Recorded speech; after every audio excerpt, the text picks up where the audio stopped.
Hey there and welcome back to Don't Open That Door. Come along with our triumvirate of terror as we descend into darkness, hurtle into horror, and plunge into peril. If you've ever had sex in a morgue, you're in the right place. I'm Justin, and I also carry a cutlass. I'm Nico, and I've actually never been camping. Wow. Well, I'm Dan, and I've got the dance moves. And we are here today, once again. It is October. It's our Halloween month. We got a theme. You know, Dan got to tell us what the theme is. Dan, what's the theme? Well, this week is actually a double doozy because our theme is movies with numbers in the title. Yeah. So our movie for today is Friday the 13th, the final-ish chapter. And there's also Friday the 13th coming up. Nunny. Oh. Yeah, right. So we just had to do it. It is in honor of that most spooky day on the most spooky month. You know, we had to come correct. This movie was directed by Joseph Zito, starring Corey Feldman as Tommy, Ted White as Jason, Kimberly Beck as Trish, Eric Anderson as Rob, and Crispin Glover as Jimmy. And we want to put out a quick note, like we do sometimes, when we review movies, we review them as if we had just seen this one and we have no future knowledge. So we're not bringing anything from the sequels into this review. That being said, this is a sequel. So we opened the night after the end of the previous flick, which was Friday the 13th Part 3, for those of you who are, not so number inclined. You're real fucking dumb. Hey, our listeners are all scholars. I don't know what you're talking about. Anyhow, Jason is totally dead, for real now this time. Wink. Except he's not. He murders some folks at the local morgue who, quick aside, were about to smash right in front of his corpse. Like, who does that, Nico aside? And then heads back to Camp Crystal Lake. I plead the fifth. Yeah, right? And then he goes back to Crystal Lake to kill some horny college kids.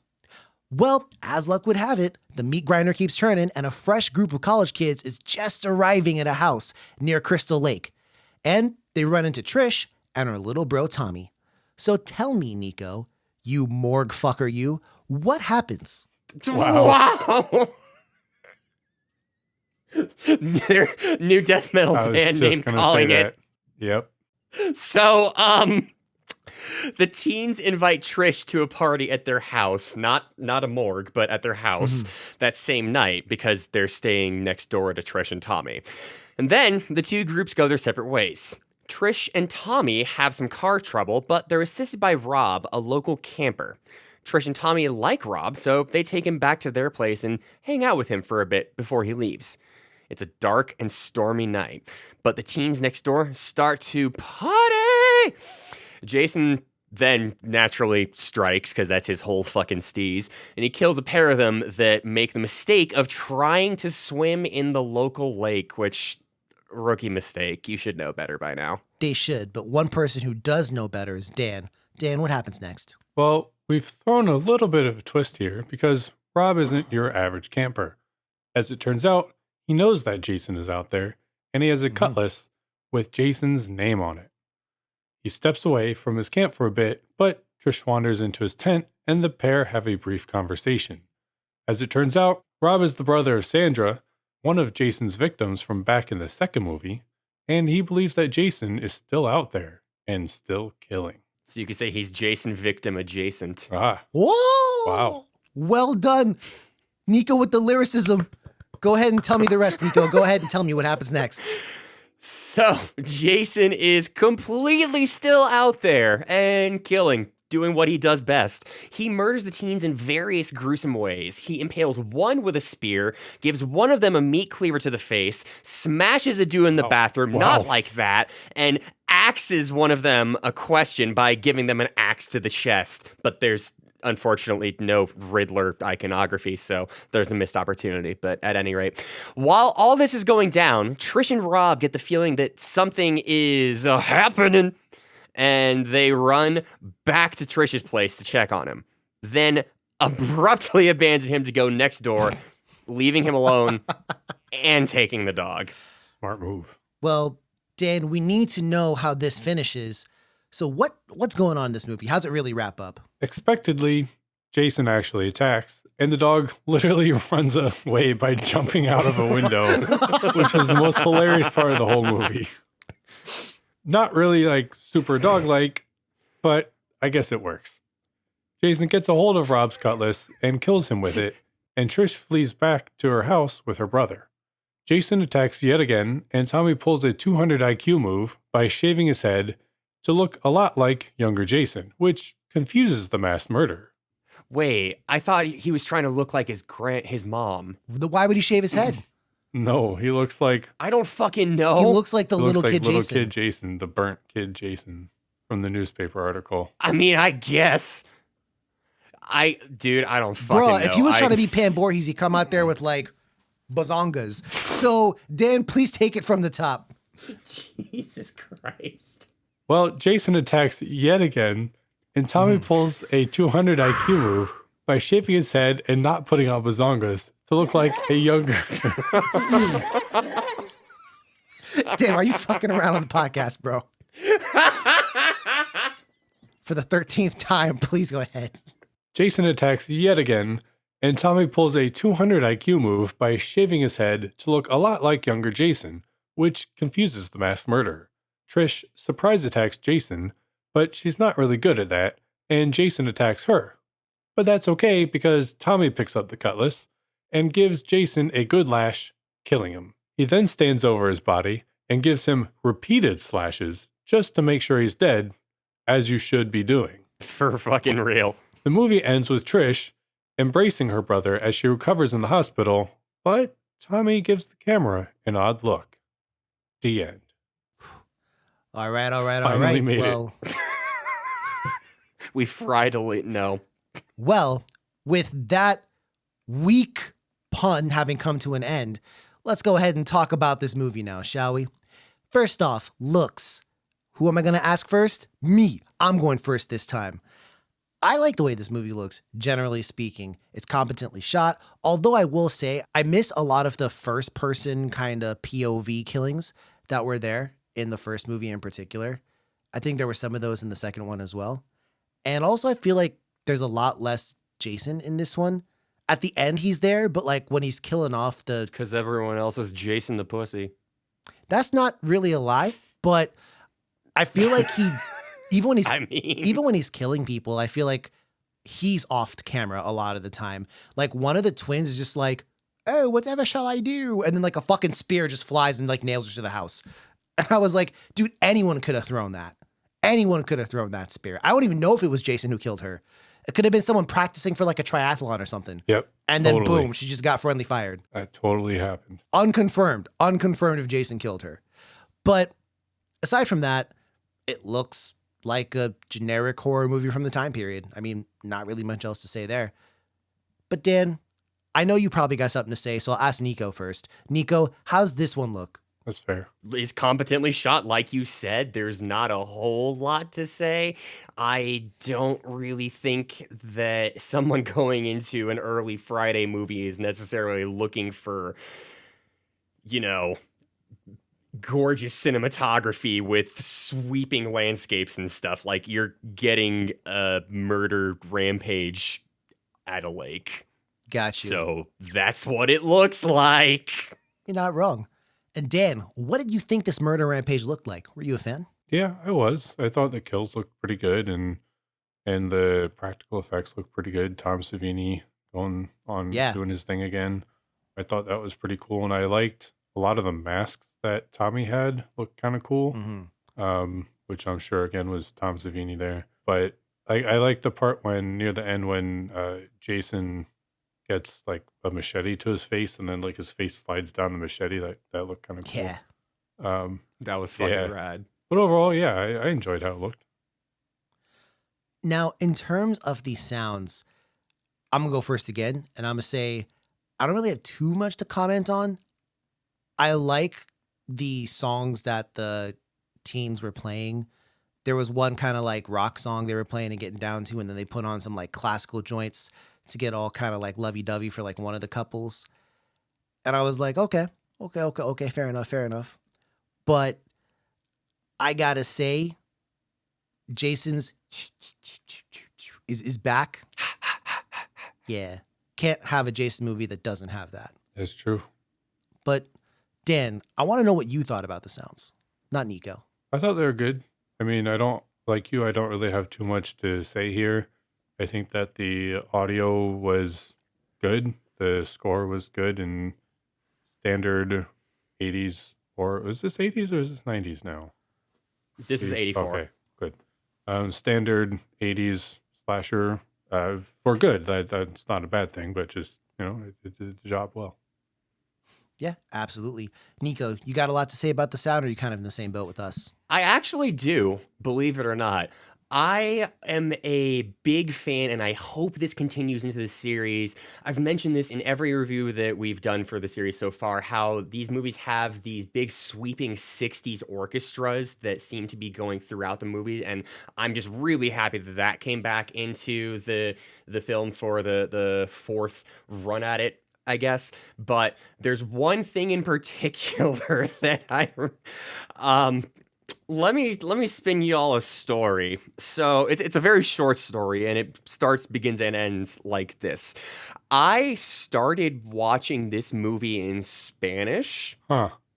I'm not quite sure why, but when it got to the part in the intro where they were listing off the cast members, or showing their names, I should say, I was just fucking dying because there's these like ominous, trilling violins and shit. And meanwhile, there's this motherfucker in the background who sounds like he's narrating an entirely different movie, going like, Kimberly Beck, Eric Anderson, Crispin Glover, Corey Feldman. I'm just like, bro, what is this level of intimacy here? Wait, they had someone naming it off in Spanish? Huh. I double checked this, yes, because I saw this and I'm like, wait, surely this isn't in the English as well. And yes, just in the Spanish version, there's this guy reading it off like lottery numbers, and he's feeling real sensual with it too. It's fucking bizarre. They should have put that in the English version. Yeah. I'm saying.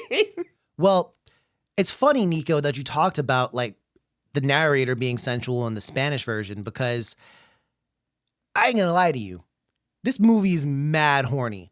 I feel like everyone in this movie, with the exception of Tommy and Tommy's mom, pair off to go fuck someone. Literally. Yeah. So I gotta ask, and I feel like this kind of wraps multiple questions into one for me, but these movies clearly have a formula. They clearly have a way they want to go about their things. I mean, we said it last review, this is the same thing as the last one, pretty much. And feels like they try to maybe amplify some of the elements. In this one, definitely the sexuality. I mean, they're like skinny dipping. I think they skinny dip in the first one too. But I feel like in this one, we get I can't remember. Yeah. I think they do. There's more skinny in this one, though. Exactly right. There's more skinny. More dipping in the first. Yeah. Yeah. More chest-like structures. Like, there's definitely a lot going on here. Chest-like structures? There are chest structures. Yeah. No. I need to know what happened in Justin's mind palace here. Were you thinking these were some sort of android replicas or something? Chest-like structures? What is happening right now? While I question my worldview, I gotta ask, y'all think this one is like a hornier movie than the previous ones, or am I just imagining that? No, I think it definitely is. No, you're not imagining that. Yeah, it's a sort of a slasher trope that, there's a bunch of like horny teen college kids, but this one, like, I think took it to another level. I was dying when little kid Tommy was like trying to watch these two people get on, and like anytime something like started to happen, this dude like, I don't know, yelled and like jumped into his bed or some shit. Like he was wilding out. It's like he was going Super Saiyan. Yeah. That shit was funny. He looked like when Eddie Brock is getting possessed by the symbiote, how he's like all convulsing. Yo. That's exactly what was going on. Fuck yeah, he did. But I gotta ask, as a kind of generic question here now, I said already it's formulaic. Does that ruin this one for you at all? Does that make it boring? Or is it just, at this point in time, I came and I saw exactly what I came for? Yeah. I think watching Friday movies at this point in the game for me It's like sitting down with an old friend. Mm-hmm. You know what you're getting into. You don't expect very much. It's almost well, It's okay. we call there is a double fumble. It was Justin's face that did it for me. Yeah. Yep. Yeah. Well, Movie's fine. Dan, you in agreement there? Yeah, I mean, I wasn't engaged the entire film, but you know what you're getting into, you know?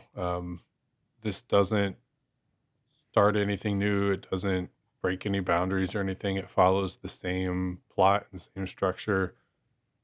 I wish that maybe like one or two minor changes had happened just to kind of break it up. Like you can follow the same structure, but maybe like change it just a tiny bit or something.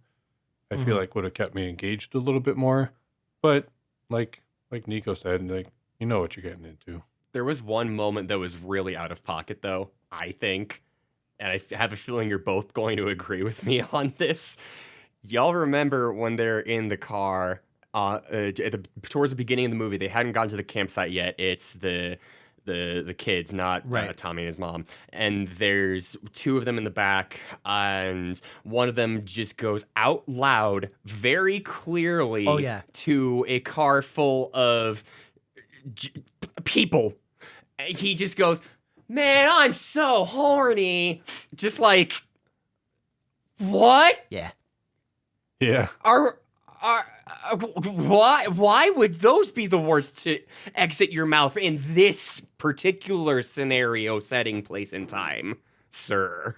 Can you please not? Well, dude checked his computer, so, you know. Yeah. Yeah, he checked with the fucking boys in the back. I mean, listen, I'm not about to like be in the whip with the homies and be like, bruh, my piece is just so hard right now, bro. Like, Hey, yo, son, you trying to nut or nah? yeah, like you're right, Nico. That was out of pocket. Yellow card for that whole play there. Yeah. But I watched this movie, wholesome or nah, with my mom and dad. Nice. No, you, Justin, That's classic Justin right there. That is classic bro. Justin. I want to, What is wrong with you? well, my dad was eating dinner and my mom and I sat down to watch the movie because my mom loves horror movies. And it took about half an hour for my dad to stop screaming, "Run, girl, Chucky's coming," because it's not Chucky. It's Jason. Classic Justin's dad. I would watch the fuck out of that mashup, though. Chucky versus Jason. Yo, what let's if you just go. replaced Jason with Chucky in this movie? I think, I feel like, I don't know. Teenagers couldn't even be remotely. These teenagers are not competent enough to handle Chucky. Even though he's just a tiny little bastard, and I still maintain that you can, what is it? Just kick him. Just kick him, thank you, yes. I don't know. I could have done for some Chucky one-liners, though. I don't fucking know. yeah. Yeah. I honestly felt like that's the one thing I felt this movie lacked. I needed more dialogue, more cheesy dialogue. Would have taken it a long way for me, personally. But as I was saying, I watched this with my mom and dad, and the one thing that they said was the predictability of this movie is kind of what set it apart a little bit, that they weren't as involved with it as maybe some other horror films I've watched with my mom, because it's super predictable. But, you know, other than that, you are right. It is like sitting down with an old friend, because you know exactly what it is you're going to get. Like, my dad called every single kill before it happened. There's even a scene where they Chekhov's gun themselves, and this one kid goes, "Hey, where's that corkscrew? I'm Yup. looking for that corkscrew. Has anyone seen the corkscrew?" Yep. Like, okay, I wonder what's gonna happen. 1,000%. Yes. There is no question about that. And I want to ask one real quick question about Jason. So we've known for a while that Jason is not human, because how could he be? But I mean, Jason takes a real death in this one. I think a more final death than he had in all the others. And this one is called The Final Chapter. Do we think there was ever any intent to actually kill off Jason in this one? How'd you feel about that? I think there was. I think that there was intent to kill him. And I don't know if the directors or whoever have been thinking that maybe the series was too predictable and wanted to move on from Jason or something, or just wrap the series up in general. So, at the end they have little kid Tommy looking at the screen, and I haven't seen the sequels to this. No one has. This movie just came out. Oh, that's right. It's 1984. And so I don't know if like Tommy's going to be the next Jason, or Jason has like possessed him or something, which I think would be kind of stupid if he did, but whatever. I really hope that's not what Friday 5 is, because if so, that's fucking dumb. And I'm just going to call that ahead of time. I will hate that movie. I swear to you. Yeah, I really, for one, hope that Jason does not possess Tommy. And that's kind of what the ending felt like, though, to me. That when you see his little smile at the camera, that maybe a new killer has been born. You know what I mean? Because, I don't know. There are some similarities there between him and a younger Jason. Granted, he doesn't drown in the lake or anything like that. Well, he looks like it now. Maybe that was just also simultaneously the promo photo shoot for his debut rap album. That too. And he likes Absolutely masks. He likes machetes, apparently. Yes. Fun fact, Corey Feldman actually does have a rap album. Oh, yeah? Oh. Now, another question for you here. These movies sell really well. The first one basically was on a budget of roughly $500,000 and made almost $60 million. And this one and the third one were on budgets of around about $2 million, maybe a little bit over. And they were pulling over $30 million. So they were lucrative. I wonder if maybe that's why they just kept chugging with these, because we do know there are sequels. We've never seen them. We know they're planned. But is that what this is at this point? Kind of like a money-making franchise almost? Probably. I think it's sort of two things. One, I think it is a money-making franchise. But two, I think it's around now, or maybe the last movie, where I think people were just kind of like, let's just have fun with this series and just do it for fun. And like, yeah, it definitely makes some money, but just, I don't know, kill some kids and enjoy it. Yeah. And speaking of fun and fun things that we, do on the podcast, Dan, trivia. I know you've got some trivia lined up. You always have it for these old joints. So lace me with some trivia. Well, when we listed the cast, we mentioned that Ted White played Jason. But Ted White is not actually in the credits at all. And that's because Ted White called the film a piece of shit and didn't want his name associated with it. What? Hey, yo. Yep. Wow. There you go. That is wild. There So you go. apparently there was some not good stuff in the filming. First of all, Corey Feldman was apparently a piece of shit and just a really bratty kid. And he and Ted White did not get along at all. And in the scene near the end, when Jason smashes through the window and grabs Tommy, That was so fucking funny. It's like real horror from Tommy, because in that scene, Jason was supposed to do it earlier, or Ted White was supposed to do it earlier, but he wanted to like actually scare the kid because he didn't like the kid. So he waited longer than he was supposed to. And Corey Feldman thought that like something went wrong with the scene, and the scene was like they were going to do another take or whatever. And then he smashes through the window. Jason said, fuck them kids. Yeah, right. But also, apparently that there was some pretty poor treatment to the actors by the director, Joseph Zito. Man, that sucks. Yeah, and I guess that there was like a low budget, well, like Justin said, about $2 million or whatever. But I guess some of the actors had to perform uncomfortable and dangerous stunts, including Judy Aronson, who was the girl who like went underwater for a little bit. Yeah. And she had to like stay underwater, and the lake was near freezing, and she actually got hypothermia. And then like when the one kid was taking a shower and Jason like smashed his face into the wall, like that actually happened. And Ted White like continually advocated for better treatment for the actors. I mean, there was like a really, really bad and combative relationship on set with Ted and Zito, the director. Ugh. So he was like, I don't want my name associated with this.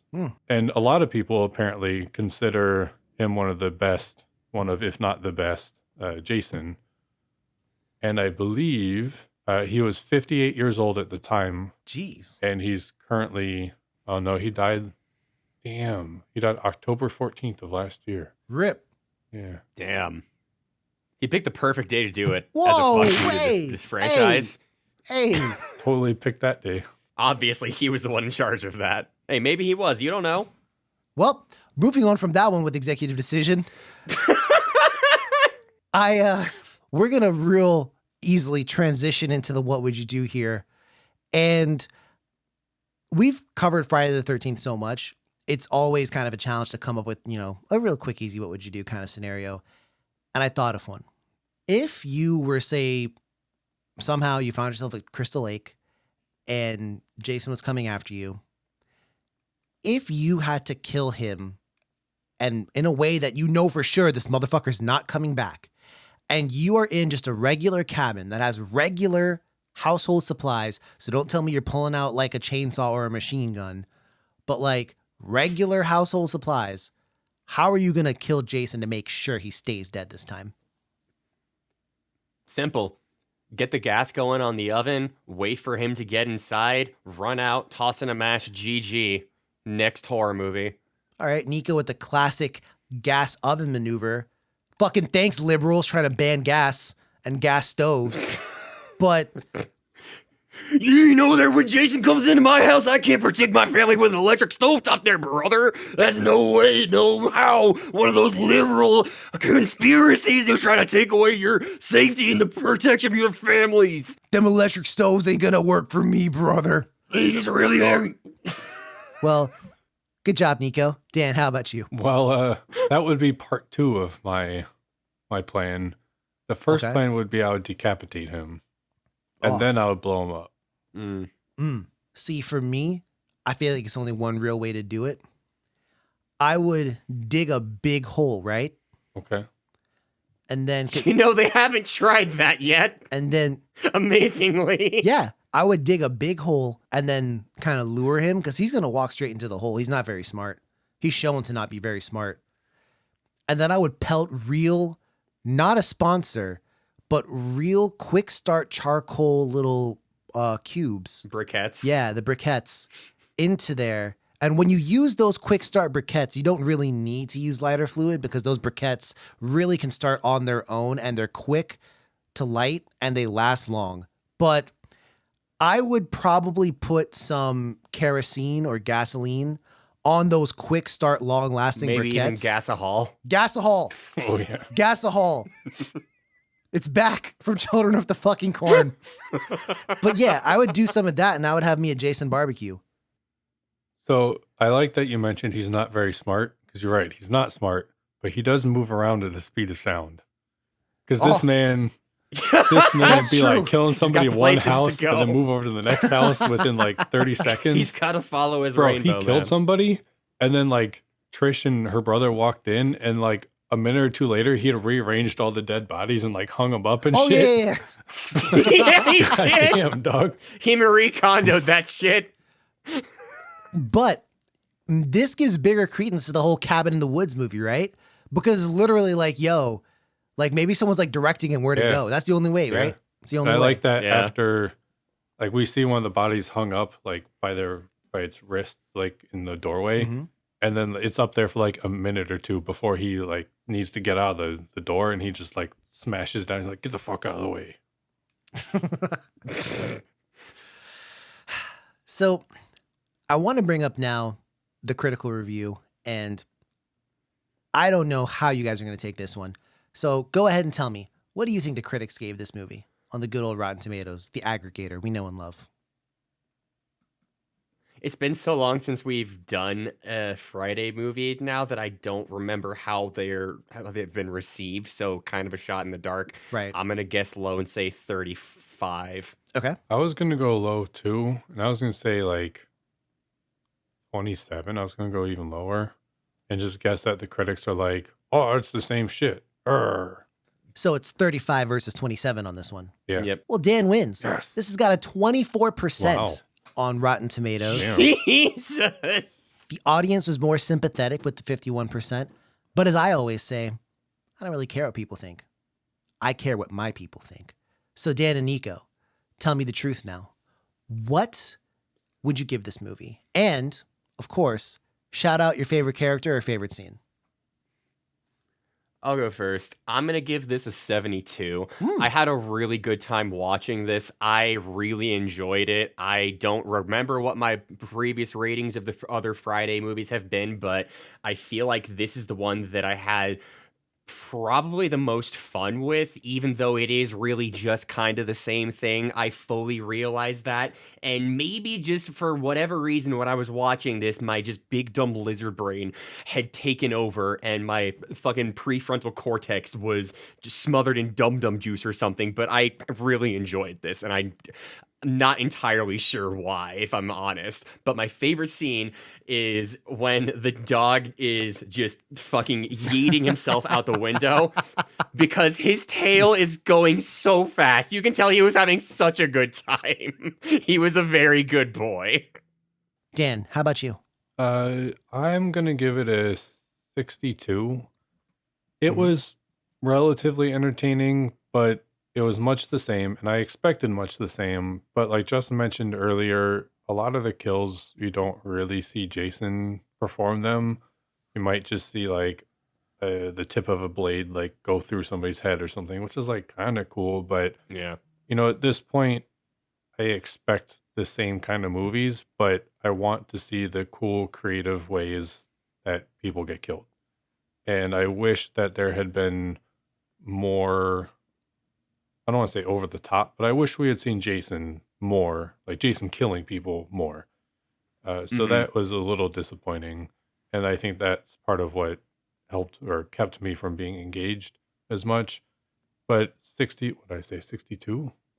62. 62. My favorite scene, I have to echo Nico when the dog just jumped right out the fucking window. I thought like Jason threw the dog out the window or something, but no, the dog definitely like willingly jumped out the window. And that was just really funny. So for me, I'm going to give this movie a 55. I thought a lot of it was really predictable. Don't get me wrong, there were fun parts to this movie, absolutely. But if the kills had been better, I would have given this a higher rating, I feel like.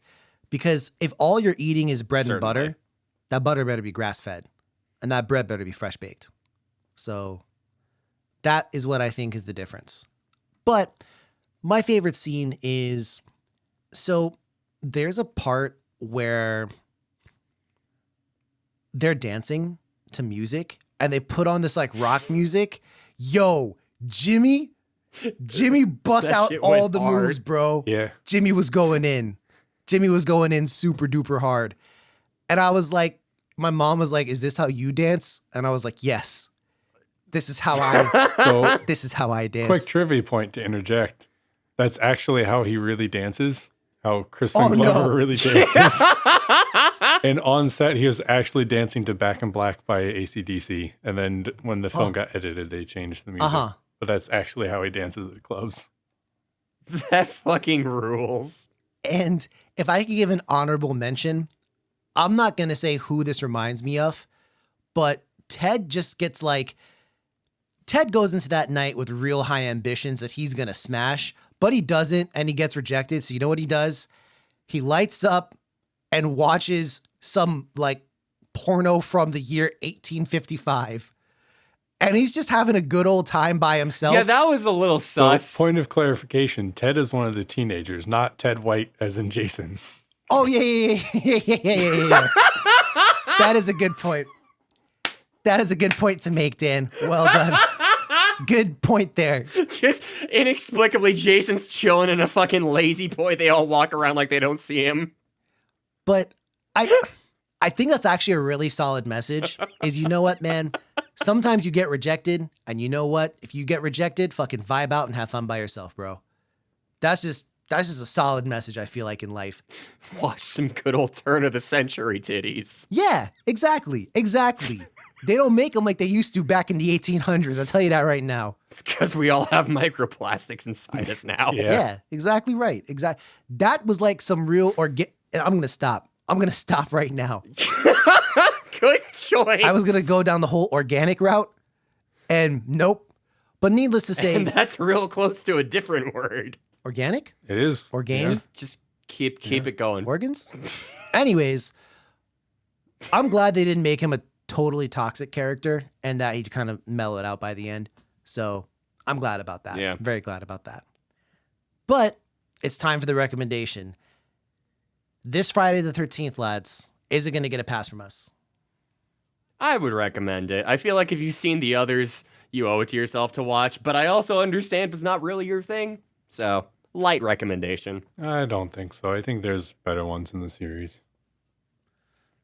Thank you, Dan, for saving me, but I would have also said no. So, Fair enough. So this movie does not get a recommendation from us. But we still want to hear what you've got to say. So please, if you got something to say or have nothing to say it anyways. We're on Twitter and Instagram at DOTD Horror. We're also on Facebook, which is, of course, Don't Open That Door. Plus, you can check out everything we've done on our website, which is dotdhorror.com. But till next time, Also, I'm outside your house. Till next time, dear listener. No, he's not, for legal reasons. Take care of yourselves. And as always, dear listener, don't open that door. Bye.